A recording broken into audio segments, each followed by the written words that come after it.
یہ جو اس وقت صورتحال ہے دس از اوور آل ویری کنسرننگ کہ ایک ہوتا ہے نا کہ جس میں کل کا نہیں پتہ چل رہا ہوتا کہ کل کیا ہونے جا رہا ہے، اگلا دن کیا نوید لے کے آئے گا. اب صورتحال جو ہے پہلے ایک جماعت تھی جس کا مطالبہ تھا الیکشنز کے حوالے سے، اس جماعت کو اپنی بقا کے لالے پڑ گئے ہیں اور تقسیم اور لوگوں کے ادھر ادھر جانے کا سلسلہ شروع ہو گیا ہے 9 مئی کے بعد سے. کیا آپ کو صورتحال پاکستان کی بنتی دکھائی دے رہی ہے اگلے کچھ دنوں میں؟ بہت شکریہ آپ کا ستی صاحب، آپ نے یاد کیا اپنے پروگرام میں. گزارش یہ ہے کہ سیاسی اعتبار سے، معاشی اعتبار سے تو خراب ہے ہی صورتحال، لیکن سیاسی اعتبار سے بھی کچھ صورتحال بہت زیادہ حوصلہ افزا نہیں ہے، بہت ہی گمبھیر صورتحال ہے. پی ڈی ایم کی حکومت جو ہے وہ الیکشن سے ایک کے بعد دوسرے جواز سے یعنی بچنا چاہ رہی ہے، کہہ لیجئے، یا ٹالنا چاہ رہی ہے اس کو. اب تک تو یہی صورتحال تھی. پنجاب کے الیکشن، کے پی کے الیکشن ہم نے دیکھا کہ 90 دن میں ہونے کی بجائے وہ ابھی تک بھی نہیں ہوئے ہیں، اور نہ کوئی واضح صورتحال نظر آ رہی ہے کہ وہ بہت جلد ہونے جا رہے ہیں. اسی طریقے سے جو جنرل الیکشنز ہیں اس کے حوالے سے بھی ہم مختلف قسم کی باتیں، جس کی طرف آپ نے بھی اشارہ کیا ہے، وہ ہم بھی سن رہے ہیں. لیکن ایک بات بالکل طے ہے، میں سمجھتا ہوں کہ اب اگر انہوں نے اکتوبر سے آگے، یعنی جو ڈیو ڈیٹ ہے 12 اگست کو شاید اسمبلی کی مدت پوری ہو رہی ہے، اس کے بعد 90 دن میں الیکشن ہونے ہیں، اگر یہ وہ نہیں کراتے ہیں تو میرے خیال سے یہ خودکشی کے مترادف ہوگا. الیکشن کو اب ٹالا نہیں جا سکتا ہے، اس لیے کہ جس قسم کی پولرائزیشن اس وقت ہم دیکھ رہے ہیں، ایک بڑی جماعت جس کا جو برسر اقتدار رہی اور اب اس ٹوٹ پھوٹ کا شکار ہے، جس کی طرف آپ نے اشارہ کیا، بالکل ٹھیک ہے. لیکن میں سمجھتا ہوں کہ وہ بھی ایک قدرتی اور ایک نیچرل قسم کا سکروٹنی کا پروسیس ہے کہ وہ لوگ جنہوں نے ساتھ چھوڑنا تھا وہ چھوڑ گئے ہیں. لیکن اس کا یہ مطلب اخذ کر لینا کہ وہ پارٹی ختم ہو گئی ہے، میرے خیال سے حماقت کے سوا کچھ نہیں ہے. اس کی ریسریکشن ہو سکتی ہے، اس کا ووٹ بینک ہے لوگوں میں، اس کی پذیرائی تھی، پذیرائی ہے.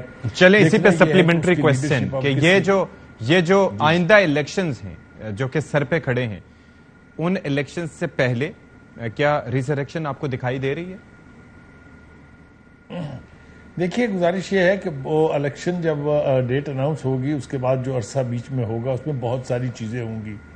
ایک تو اسی پارٹی کو چھوڑ کے جانے والے لوگوں کی نئی جماعت سامنے آنے کے امکانات ہیں. وہ کوئی امپیکٹ بنا سکے گی کہ نہیں، اس کے بارے میں کہنا بہت مشکل ہے، کیونکہ کوئی بھی جماعت جو الیکشن کے اتنے قریب تشکیل پاتی ہے وہ اس الیکشن میں کبھی بھی کوئی بہت بڑا امپیکٹ جو ہے وہ نہیں ڈال سکتی. اس لیے جو ترین گروپ کہہ لیجئے یا کوئی بھی دوسرا گروپ جو بننے جا رہا ہے، جو اس جماعت کے چھوڑے ہوئے لوگ جس میں شامل ہوں گے، اس کا الیکشن کے اوپر کوئی بہت بڑا امپیکٹ ہوگا، یہ مجھے دکھائی نہیں دیتا ہے.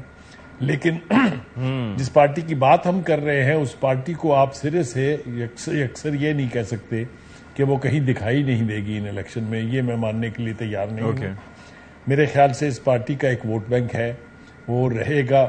وہ کیسے اس کو اس کی لیڈرشپ ڈیل کرتی ہے، سارا دارومدار اس کے اوپر ہے.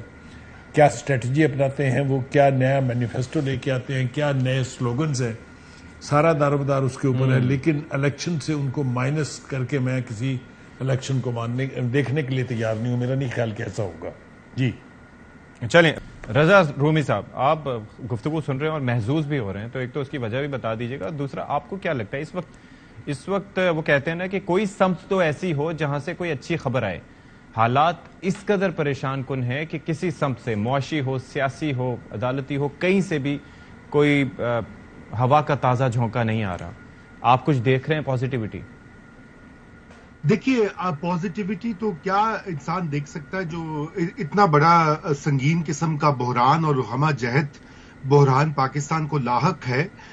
تو اس میں تو یہی ہے کہ خدا کرے کہ اس میں سے کوئی رستہ نکل آئے جو ہے معیشت کا اور جمہوریت کے بچنے کا.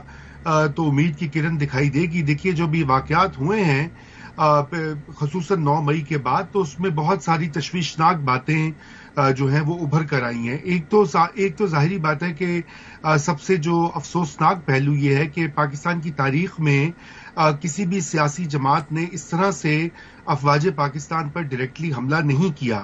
سیاسی جماعت یا ان کے بہکے ہوئے مس لیڈ کارکن جو بھی کہیں، تو یہ خود ایک بڑی افسوسناک بات ہے. اس پہ ہم نہ تو اس پہ خوش ہو سکتے ہیں، نہ اس پہ کوئی ریجوائس کر سکتے ہیں. یہ بڑا سنگین معاملہ ہے کیونکہ ایسا ہوا نہیں پاکستان کی تاریخ میں. دیکھیے اس سے پہلے جو گروپس یہ کرتے آئے ہیں وہ دہشت گرد گروپس کرتے آئے ہیں، جو کہ افواج پاکستان کو یا سولجرز کو یا ان کی تنصیبات کو اٹیک کرتے رہے. تو یہ تو، لیکن اس کے اوپر جو ری ایکشن آیا ہے وہ بھی بہت ہی سیریس اور سنگین ہے. ہزاروں کے تعداد میں کارکن جو ہیں پی ٹی آئی کے اور ان کے سپورٹر سمپتھائزرز وہ جیلوں میں ہیں. اب جو ہے وہ آرمی ایکٹ کے تحت ان کے کچھ کے مقدمے شروع ہونے والے ہیں یا غالباً ہو چکے ہیں. لوگوں کو پکڑ کر بار بار، ایک بار ان کو کوئی بیل ملتی ہے، دوسری بار پکڑ لیا جاتا ہے، تیسری بار، چوتھی بار. دیکھیے یہ کوئی یہ امید افزا یہ چیزیں نہیں ہیں، اور اس حوالے سے نہیں ہے کہ اس سے اب بھول جائیے کہ پارٹی ہماری کیا پریفرنس ہے، کہ کوئی پی ٹی آئی کا سپورٹر ہے یا کوئی اینٹی پی ٹی آئی ہے. اس وقت تو یہ ملک کی جمہوریت اور اس کا جو آئینی نظام ہے وہ از خود اس پر ایک سوالیہ نشان لگ چکا ہے. یہ تمہید میں نے اس لیے باندھی. اچھا رضا صاحب، ایک چیز بڑی امپورٹنٹ ہے، ایک چیز بڑی امپورٹنٹ ہے، یہ جو آپ نے تذکرہ کیا نا اس حوالے سے، تو ظاہر ہے کہ جو اوپینین میکرز جو ہوتے ہیں، ایون یہ کہ آپ لوگ بیٹھے ہوئے ہیں، آپ لوگ بھی ماشاءاللہ اوپینین میکرز ہیں، لوگوں کا بات سنتے ہیں، لوگ اثر ہوتا ہے ان کے اوپر. جو پولیٹیکل پارٹیز ہوتے ہیں، ان کے جو رہنما ہوتے ہیں، ان کے پاس یہ طاقت ہوتی ہے کہ وہ لوگوں کا دماغ بنا سکیں، بدل سکیں. اب آپ کو پتا ہے کہ پچھلے 1 سال میں، 1.5 سال میں جو سچویشن رہی، جس طرح کی باتیں ہوتی رہی یہاں پر، اس میں ہوا کیا کہ لوگوں کا مزاج یا دماغ جس بھی طرح سے بنا، حالانکہ انسان اشرف المخلوقات ہے، انسان کو پتہ ہونا چاہیے کہ کیا فیصلہ ہم کر رہے ہیں، اس کے کانسیکوینسز کیا ہو سکتے ہیں، اور ہمارے ملک کی کون سی ایسی چیزیں ہیں، کون سی ایسی املاک ہیں کہ اول تو کسی بھی املاک کو نقصان پہنچانا ظاہر ہے کہ یہ جائز نہیں ہے، مناسب نہیں ہے، لیکن کون سی ہماری ریڈ لائن ہے، ہمارا وطن ہماری ریڈ لائن، اس کے اوپر وہ کرتے ہیں عمل. اور پھر وہ ساتھ ہی ساتھ وہ کارروائیاں بھی ہو رہی ہیں، ساری چیزیں ہو رہی ہیں. ظاہر ہے کہ جنہوں نے یہ حملہ کیا ہے وہ بھگتیں گے نتائج اس کے، لیکن وہ پولیٹیکل لیڈرز جو ان کو انسٹیگیٹ کر رہے تھے وہ بآسانی اب دیکھیں پریس کانفرنسز بھی کر رہے ہیں، پھر رستے بھی چینج کر رہے ہیں. تو اس سے کیا میسج جا رہا ہے ان کو؟ جی میں عرض یہی کر رہا تھا کہ آپ نے چونکہ الیکشن کا سوال اٹھایا تھا، الیکشنز جو ہیں اور جمہوری نظام کا تسلسل جو ہے وہ آئینی حکمرانی سے منسلک ہے، اس سے علیحدہ نہیں ہے. اگر پاکستان میں آئینی حکمرانی بچے گی، چلے گی، تو جب ہی الیکشن ہوں گے. اب تو اس پہ سوالیہ نشان ہو گیا ہے. اور اس کے ساتھ ساتھ جو ہم نے رویہ دیکھا ہے یہ جو فصلی بٹیروں کا، یہ تو ہمیں معلوم ہے. دیکھیے یہ کوئی پہلی بار تو کوئی جماعت کی شکست و ریخت نہیں ہو رہی. آپ اس سے پہلے دیکھ چکے ہیں 2016، 17، 18 میں پی ایم ایل این کو کس طرح سے توڑا گیا. جنوبی پنجاب کے محاذ سے لوگوں کو نکالا گیا، محکمہ زراعت کے سپرے کر کے مختلف فصلوں کو بچایا گیا یا ٹھیک کیا گیا یا فکس کیا گیا. تو اس میں لوگ نکلے، اس وقت وکٹیں گرا کرتی تھیں. جی وکٹیں روزانہ بڑا اس پہ جو وہ کیا کہتے ہیں، بڑی پرائیڈ کے ساتھ کہا جاتا تھا آج 2 وکٹیں گری، آج 3 گری. اس سے پہلے ہم نے دیکھا 1999 کے بعد کی صورتحال دیکھ لیں رضا صاحب، وہ بھی سب کو یاد ہی ہے کاف لیگ کیسے بنی تھی. جی، اور پی پی پی کو جس طرح توڑا گیا، اس میں سے پیٹریوٹس نکالے گئے.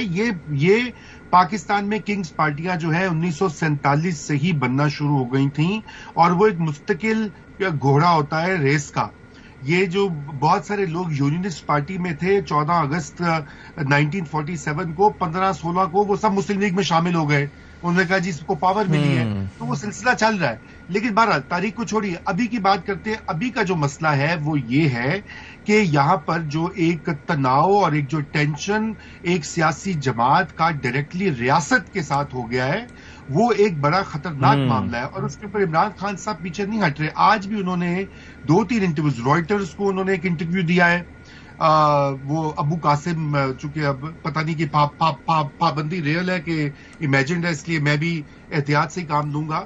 تو ایسے انٹرویوز آ رہے ہیں جہاں پہ مستقل وہی بیانیہ چلایا جا رہا ہے جو کہ 9 مئی سے پہلے کا تھا.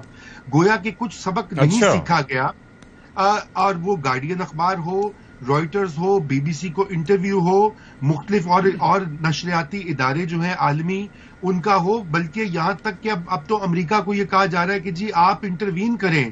ایک وہ زمانہ تھا کہ جب امریکی سازش کا ڈھنڈورا پیٹا جاتا تھا، اور آج اسی امریکہ کو کہا جا رہا ہے کہ بھائی آ جاؤ مدد کرو.